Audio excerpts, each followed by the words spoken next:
Assalamu алейкум жалпыңыздарга. Ден соолугуңуздун абалы жакшы же начар болуусу жеген тамактарыбыздан дагы түздөн түз көз каранды.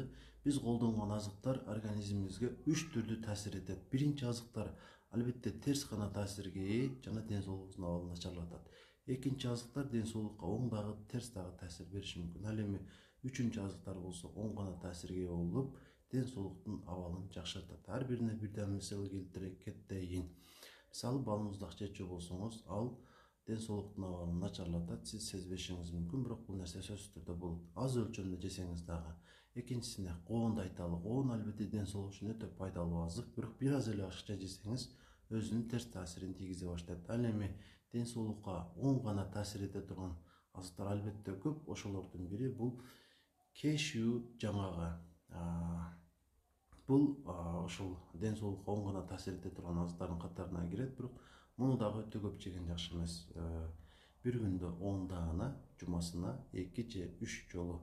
Өлкөбүздүн бардык базарларында бар, баасы дагы өтө жогору эмес.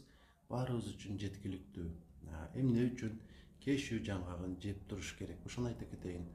Албетте 35-40 жаштан кийин бизде ар кандай начар оорулар менен ооруу мүмкүнчүлүгүбүз ашат, айрыкча жүрөк кан тамыр оорулары, кант диабети, рак оорусу. Ушулар эң коркунучтуу флагман оорулар.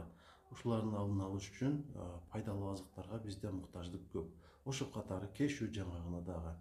Бул азык ошол оорулар менен ооруп калуу ыктымалдуулугуңузду азайтат. Ошол себептен жеш керек. Эгерде сиз ошол оорулар менен ооруп турган болсоңуз деле жей берсеңиз, оорунун андан бетер күчөөсүнүн алдын алат. Ошол себептен жеш керек. Анан дагы кан тамырлардын абалын жакшыртып, алардын ийкемдүүлүгүн ашырат. Ичинде бляшкалар бар болсо, андан бетер калыңдап инфаркт, инсультка кабылуу мүмкүнчүлүгүн жоготот десем болот. Анан ар кандай сезгенөлөрдү азайтат. Ким балалуу боло албай жүргөн болсо, ал дагы ушул жаңгактан жеш керек. Анткени бул аялды дагы, эркекти дагы ошол ата эне болуу мүмкүнчүлүгүн арттырат. Анан дагы витамин жана минералдарга бай болуп, бардык ошол организмдеги зат алмашуу процесстерин жакшыртат. Сөөктөрдүн абалын дагы жакшыртат. Анан айрыкча 50 жаштан кийинки ошол жарандарга сунуштамакмын. Анткени ал убакытта ден соолуктун абалы начарлайт деп айта албайм, бирок микроэлементтер, витаминдер азая баштайт. Аларды болсо сөзсүз эле синтетикалык таблеткалар менен толуктабай, ушундай пайдалуу азыктар менен дагы толуктасак жакшы болот. Анан дагы мындан сырткары дагы көп пайдалары бар.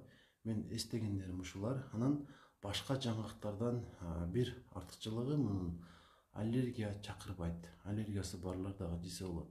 Албетте башында азыраак, балким күнүнө 1 же 2 даана жеп көрөсүз. Эгер кыйналбасаңыз, аллергияңыз козгобосо, эртеси күнү көбүрөөк жеп көрсөңүз болот. Анан дагы кичине көбөйтөсүз. Максималдуу 10 эле даана.